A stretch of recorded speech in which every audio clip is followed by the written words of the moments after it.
Olá, ouvintes, bem-vindo ao Papo Sério, ao seu segundo episódio, agora trazendo o bate-papo da disciplina de Sociologia do SESI Guararapes. Eu sou Marcelo e vou guiar vocês nesse papo bem sério sobre movimentos sociais e sua importância para a sociedade. Nesse episódio, vamos conversar com duas pessoas incríveis, a Ariadne Natalia e a Etienne Karen. Então, se você quer participar desse bate-papo, vem com a gente. Para começar, vamos bater um papo com a Thalia, que tem o seu mestrado em comunicação com foco em movimentos sociais, especialmente o movimento feminista na internet. Bom dia, Thalia, é um prazer enorme te receber aqui no nosso podcast. Então, para começar, você poderia nos dizer qual a sua idade, de qual cidade você é, a sua formação acadêmica e um pouco sobre a sua trajetória de vida? Meu nome é Ariadne Natalia, eu sempre assino como Thalia Zorteia, é uma preferência minha. Eu tenho 22 anos, nasci e fui criada, sempre morei em Campo Grande, Mato Grosso do Sul, e sou jornalista, formada pelo FMS. Eu sempre estudei em escola pública, então para mim foi uma grande conquista nesse sentido.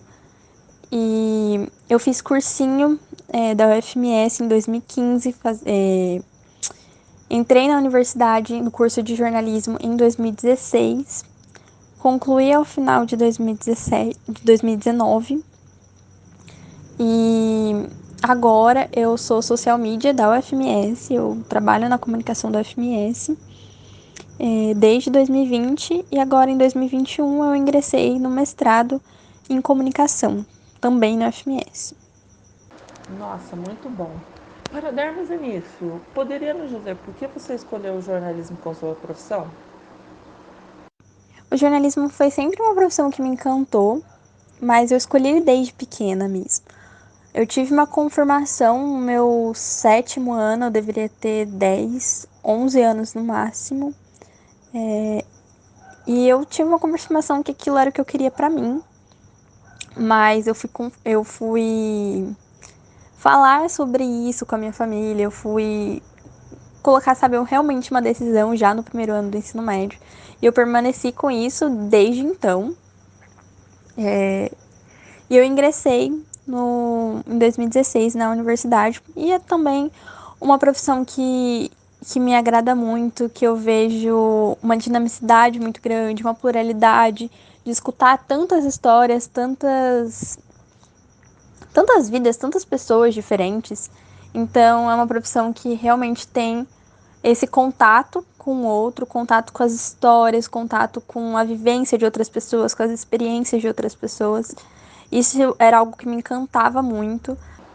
Você poderia nos contar um pouco sobre o seu projeto de mestrado em comunicação? Então, meu projeto de mestrado, ele surgiu a partir de uma disciplina que eu fiz enquanto aluno especial no PPG com FMS. Essa disciplina, ela chama Comunicação e Mobilização dos Movimentos Sociais em Rede, ou na internet. Não me lembro certinho. E então, tendo noção de toda essa bagagem, eu construí meu projeto de mestrado a partir disso. Então, eu quero estudar, e vou estudar, né? Estou estudando, as estratégicas político e comunicativas dos movimentos sociais, em especial o movimento feminista, nas redes sociais, no Twitter. Então, para isso, eu faço uma análise da hashtag ExpodoCG, que teve uma abrangência muito grande. Ela é um movimento nacional, né? Teve várias cidades que tiveram a hashtag. Salvador, Cuiabá, Brasília, Florianópolis, São Paulo, enfim, várias cidades que tiveram. E o denunciantes de casos de assédio, de estupro, de abuso infantil, denunciaram essas pessoas por meio do Twitter. Denunciaram esses casos, essas violências que sofreram por meio do Twitter, depois de muitos anos de silenciamento, durante meses, enfim. Mostrando que são vários os perfis de abusadores e de assediadores. Tem o cara que você não conhece, tem o seu professor, tem o seu pai, o seu padrasto, o seu tio, o seu avô. E, enfim, essas mulheres elas se reuniram por meio do Twitter e começaram uma rede de apoio mesmo, umas às outras, e todas contando sobre esses casos. Então, a hashtag de Campo Grande teve uma repercussão muito, muito grande. Ela foi parar nos assuntos mais comentados do Twitter no Brasil. E acho que foi a terceira mais falada no dia. Então, teve uma repercussão muito grande em relação a isso.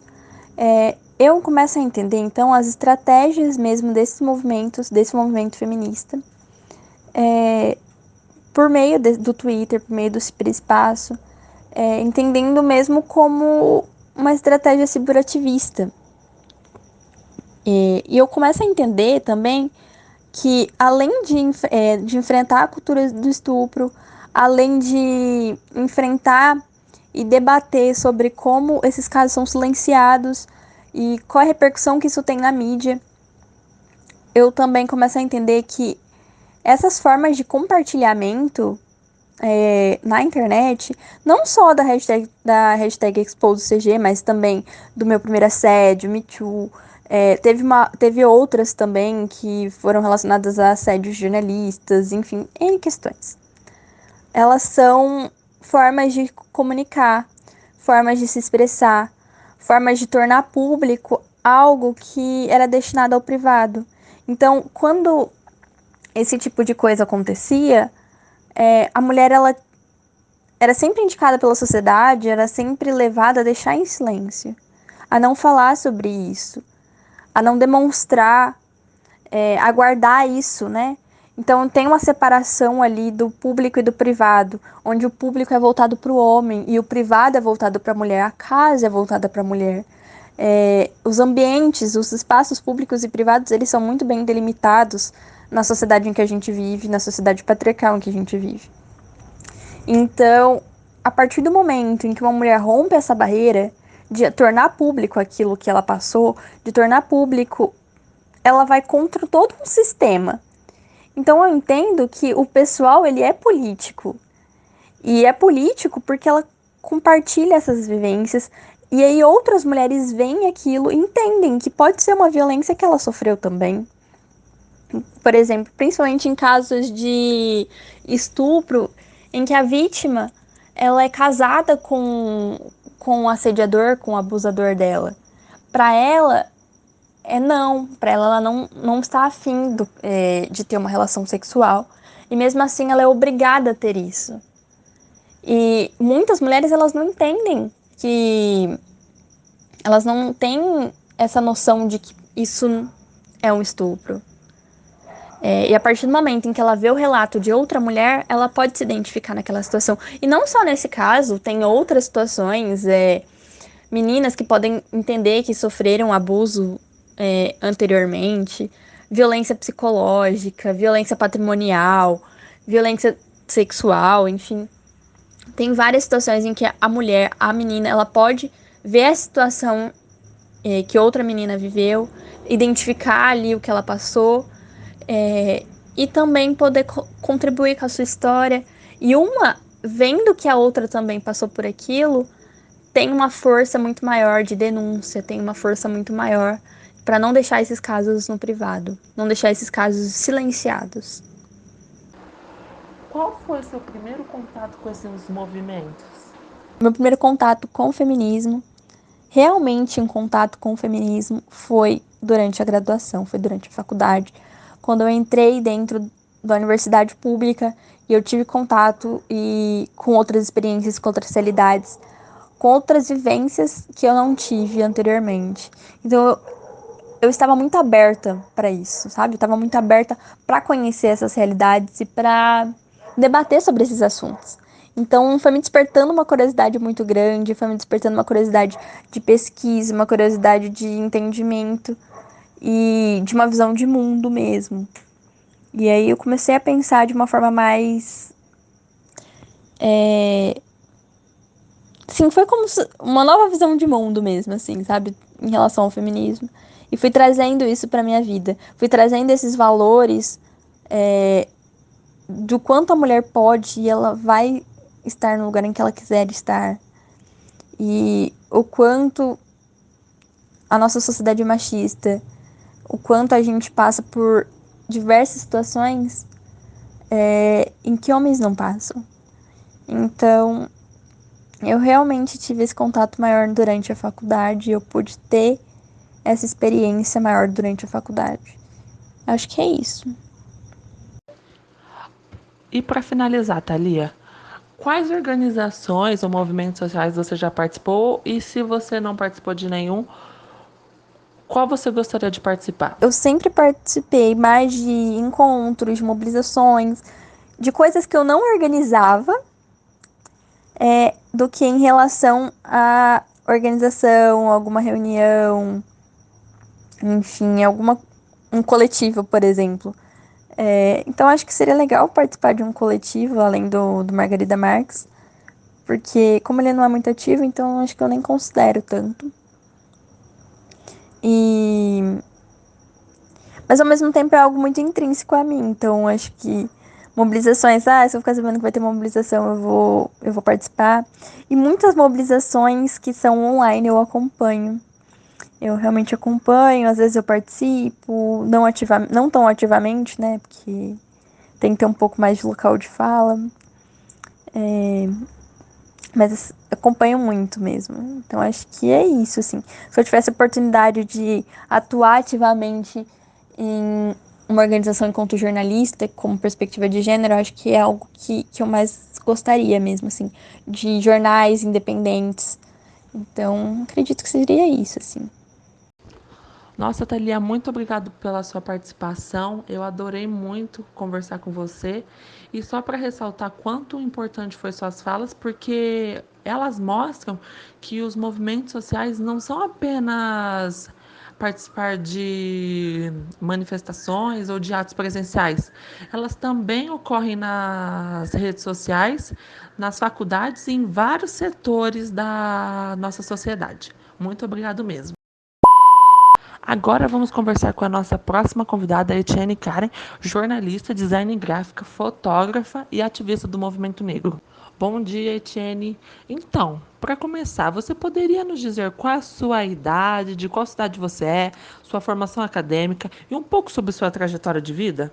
Então, meu nome é Etienne Karen, eu tenho 23 anos, eu sou de Três Lagoas, Mato Grosso do Sul, sou formada em jornalismo pela UFMS e, enfim, minha trajetória de vida, eu me mudei muito nova para Campo Grande por causa dos meus pais. Eu sou adotada, mas não sei se isso vem ao caso. Eu por muito tempo estudei escola municipal, mas eu fiz o ensino médio em escola particular. Lá eu, eu sofria muita questão racial, né? Muito racismo. Acho que na vida escolar inteira eu sofri muito com essa questão de ser uma mulher e também ser uma mulher negra. Depois que eu descobri que eu era bissexual, essa questão foi se agravando, né? Porque tem a questão tanto racial, quanto de gênero, quanto de sexualidade. E foi ali, através de alguns movimentos feministas que eu conheci pela internet e negros também, que eu comecei a entrar nesse mundo dos movimentos sociais. Como você começou a participar de movimentos sociais? Quais e em que cidade? Eu comecei, como eu disse, na minha adolescência, né? E eram movimentos sociais de ativismo digital, né? Cyberativismo. Eu participava de alguns coletivos, onde a gente conversava bastante. Tinha algumas coisas pessoalmente, né? Umas rodas feministas, rodas de empreendedorismo feminismo, onde a gente discutia, onde a gente lia livros e se politizava cada vez mais. Mas acho que foi na faculdade que eu entrei de cabeça para isso, né? Eu participava de coletivos, coletivos tanto negros quanto LGBTQIA+, quanto feministas. Movimento estudantil também eu adentrei, da Universidade Federal. E foi indo, assim, sabe? Eu sempre fazia trabalho voluntário desde a minha adolescência. Acho que quando eu tinha uns 14 ou 13 anos eu começava a fazer trabalho voluntário. Só que foi só depois que eu saí da escola, né, que eu entrei. Eu comecei a trabalhar numa ONG, a ONG Ecologia e Ação, que eu trabalhava com assessoria de imprensa, né, como estagiária. Mas, assim, a ONG falava sobre a questão ambiental, a questão das mulheres ribeirinhas, né, a questão das mulheres negras, quilombolas. E eu fui me adentrando cada vez mais. Entrava em reuniões do movimentos negros, né, mais de um, reuniões de política para a juventude, várias coisas assim que eu fui passando e aprendendo mais dentro daqueles movimentos. Todos em Campo Grande, Mato Grosso do Sul. Quais foram suas primeiras vivências nesses movimentos? Então, dentro dos coletivos feministas, a gente tinha rodas de leitura de autoras mulheres, a gente falava sobre isso, compreendia a realidade de vários tipos de mulheres. A gente discutia essas questões.